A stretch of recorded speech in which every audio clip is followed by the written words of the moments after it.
আসসালামু আলাইকুম। আজকে রসানা স্বাদের পক্ষ থেকে আমি আপনাদের সামনে উপস্থিত হয়েছি খুব সুস্বাদু একটি আলুর তরকারি দেখানোর জন্য। এই কারিটির নাম হলো আলু কাটলি কারি।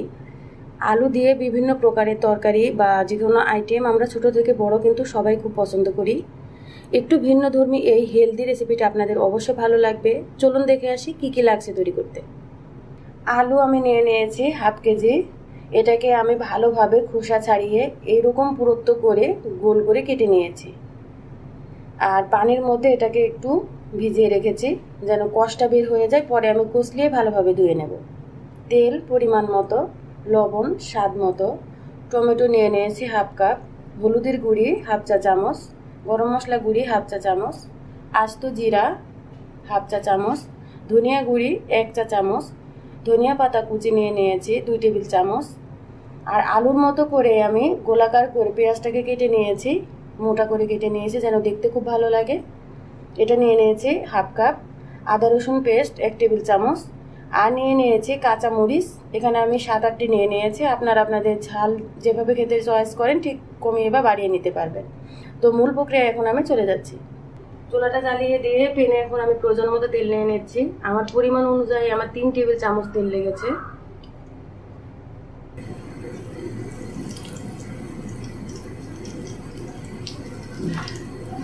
একটু নাড়াচাড়া করে দিচ্ছি।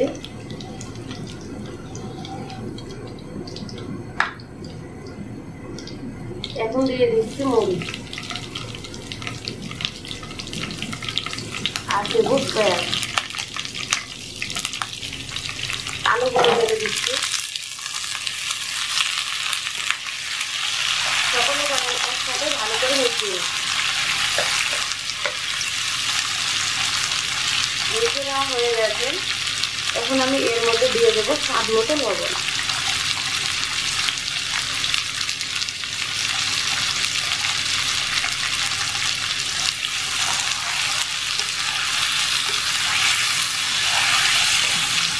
একটু মিশিয়ে নেওয়ার পরে এর মধ্যে টমেটোগুলো দিয়ে দিতে হবে। আর দিয়ে দেবো আদা রসুন পেস্ট, হলুদ গুঁড়ি, ধনিয়া গুঁড়ি।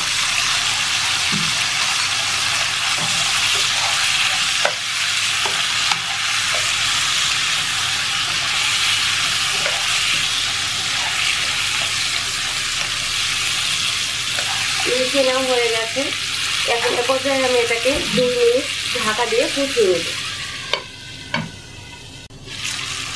উপাদানগুলো আমার ফুটিয়ে নেওয়া হয়ে গেছে।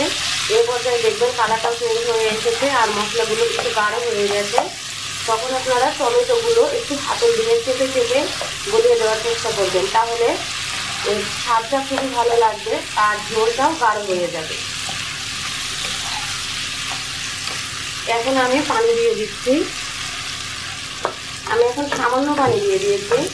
এই পানিটুকু দিয়ে আমি আরও কিছুক্ষণ এটাকে কষিয়ে নেব, তারপরে সিদ্ধ হওয়ার জন্য প্রয়োজন মতো পানি দিয়ে রান্না করব। এখন আমি ঢাকা দিয়ে দিচ্ছি। চুলার আঁচটা কিন্তু মিডিয়ামের চেয়ে একটু বেশি থাকবে। তেলগুলো উপরে ভেসে উঠেছে, এটা আমার কষিয়ে নেওয়া হয়ে গেছে। এর মধ্যে এখন আমি সিদ্ধ হওয়ার জন্য পানি অ্যাড করে দিচ্ছি।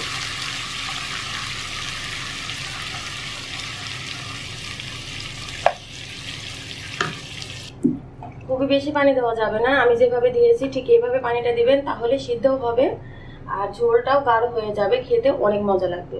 এখন চুলাটা আমি হাই হিটে দিয়ে এটাকে 15 মিনিট সিদ্ধ করে নিচ্ছি। আর মাঝখানে আমি ঢাকনা খুলে একটু নেড়ে চেড়ে দেবো ভিতরের কি অবস্থা দেখার জন্য। আলুর কাটলি কারিটি আমার এখন রান্না করা প্রায় শেষের দিকে চলে এসেছে। ঝোলটা গাঢ় হয়ে গেছে। এখন আপনারা একটু লবণটা টেস্ট করে নেবেন ঠিক আছে নাকি। এখন আমি দিয়ে দিচ্ছি ধনিয়া পাতা কুচি আর গরম মশলা গুঁড়োটা আমি ছিটিয়ে দিচ্ছি, দিয়ে একটু মিশিয়ে নিচ্ছি। এখন আমি চুলাটাকে বন্ধ করে দেব আর এটাকে ঢাকা দিয়ে রাখবো 5 মিনিট, পরে আপনাদেরকে প্রেজেন্ট করে দেখাবো। তৈরি হয়ে গেল খুবই সুস্বাদু এবং হেলদি আলু কাটলি কারি। ধোয়া ওঠা 1 প্লেট ভাতের সাথে বা পরোটা কিংবা নরম নরম ফুলকো লুচির সাথে এটা খেতে যে অসাধারণ টেস্ট। আপনারা ট্রাই না করলে বুঝতে পারবেন না। আশা করি সকলে ট্রাই করবেন এবং আপনারা খুবই মজা পাবেন। যদি ভালো লাগে প্লিজ আমার চ্যানেলটি সাবস্ক্রাইব করবেন, আপনাদের ফ্রেন্ডস এবং ফ্যামিলি মেম্বারের কাছে এটা শেয়ার করবেন। আপনাদের সকলকে অনেক ধন্যবাদ ভিডিওটি দেখার জন্য। আজকে বিদায় বন্ধুরা, আল্লাহ হাফেজ।